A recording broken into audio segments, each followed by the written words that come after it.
वर्ण संधि नहीं, वर्ण दो प्रकार के, ठीक है। वर्ण कितने प्रकार के होते हैं? एक स्वर, दूसरा व्यंजन, ठीक है। तो हम लोग पढ़ेंगे संधि। संधि कितने प्रकार के? 3 प्रकार के होते हैं। संधि 3 प्रकार के होते हैं। ये कौन कौन? स्वर संधि, दूसरा है व्यंजन संधि, तीसरा है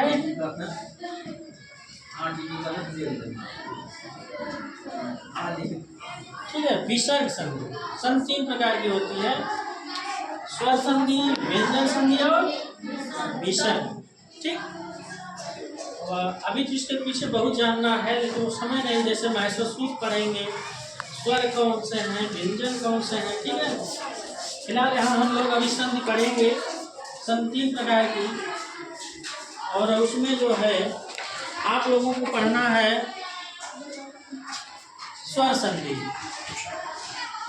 ठीक है। स्वर संधि पढ़ना है, फिर उसके बाद आपको व्यंजन पढ़ना है, फिर विसर्ग पढ़ना है। ये आगे की कक्षाओं में मिलेगा, 7वीं 8वीं तक, ठीक।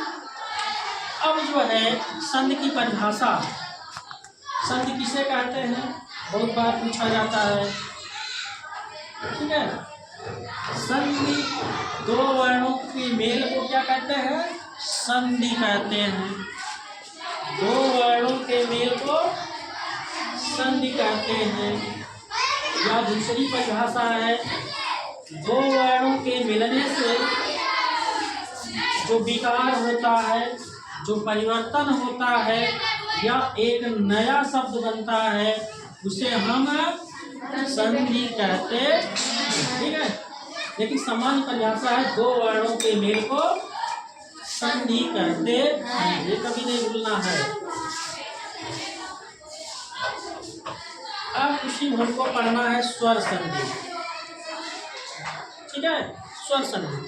अब स्वर संधि किसे कहते हैं? स्वर संधि की परिभाषा क्या है, पता है? चलिए ठीक। जहाँ पर आप लिखते भी रहिएगा, जहाँ पर स्वरों के साथ योग या मेल होता है, उसे स्वर संधि कहते हैं, ठीक है। स्वर संधि में स्वरों का मेल होता है, ठीक है। स्वरों का, स्वर जानते हैं ना, जो संस्कृत में 9 स्वर बताए गए हैं, हिंदी में जो है 13 भी 11 भी माना जाता है। तो स्वर का मतलब वही, जैसे आपका आ, ई, उ, री, ली, ए, ओ, ऐ, औ। संस्कृत में यही जो है 9 स्वर माने गए हैं, ठीक है। यही मूल स्वर है, 9 है। तो यानी कहने का मतलब इनमें से जब स्वर हो, स्वर के बाद फिर स्वर आए, कौन सा स्वर संधि होगी? स्वर संधि होगी। जैसे एक शब्द लेते हैं, जैसे है मान लीजिए देवालय, एक शब्द है देवालय, देवधन आलय। देव माने पूजा पाठ करते हैं हम लोग, देव माने देवता, आलय माने निवास घर, आलय माने निवास घर, जहाँ कौन रहता हो? देवता निवास का, अर्थात मंदिर, मंदिर, ठीक है। देवताओं का निवास कहाँ माना जाता है? मंदिर में। देवधन, ठीक है, देवधन आलय। अब इसको हम आपको दिखा रहे हैं, थोड़ा इसका विच्छेद और करेंगे। देव, वह में से इसका स्वर निकाल देंगे।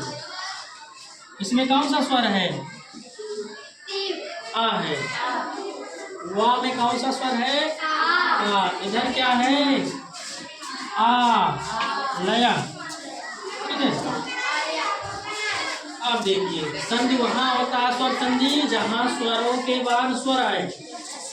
तो यहाँ एक पद है, क्या स्वर है? शब्द है देव। तो देव फिर अंत में क्या आया? आ क्या है? स्वर व्यंजन स्वर है। इसके बाद फिर क्या आया? और व्यंजन है स्वर। तो यहाँ किसका किसका मेल हो रहा है? तो कौन सी संधि? स्वर संधि ना।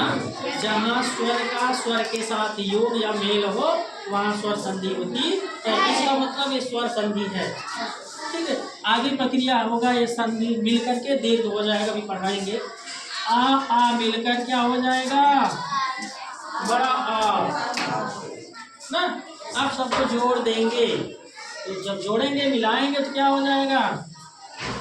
अभी ऐसे कर देते हैं, ऐसे आ, इधर क्या हो गया? मिलाया।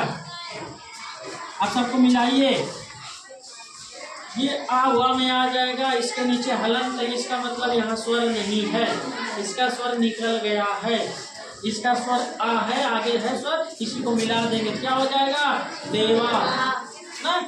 इधर क्या हो गया? देवालय, समझे ना? देवालय।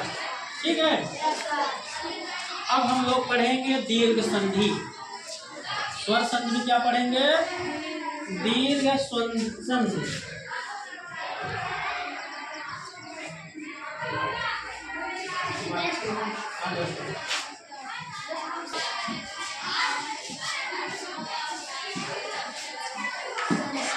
अब स्वर संधि के भी भेद होते हैं, ठीक है, यानी प्रकार होते हैं, कई प्रकार के स्वर संधि। मुख्यतः स्वर संधि कितने भेद प्रकार